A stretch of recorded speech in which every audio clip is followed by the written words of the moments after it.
այնպիսի խայտառակություններ են տեղի ունեցել 44 օրյա պատերազմի ընթացքում,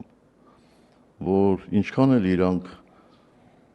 այսպես ճարտար լեզուներ ունենան, ինչքան էլ իրանց համար սուտ ասելը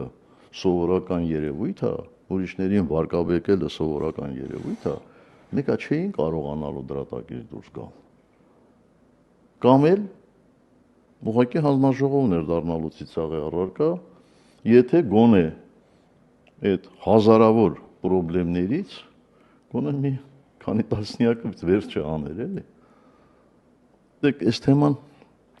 այնքան, այսպես, ծավալուն է, որ ուղղակի օրերով կարելի է խոսել, էլի։ Իդեպ պարոն նախագահ, վերադրել ենք։ Ես հենց այդ էի ուզում բանանել, խնդրել, որպեսզի ժամերով ես հարցազրույց եմ տվել այդ թեմայի մասով, թեև իհարկե ամեն անգամ նոր տվյալներ են ի հայտ գալիս,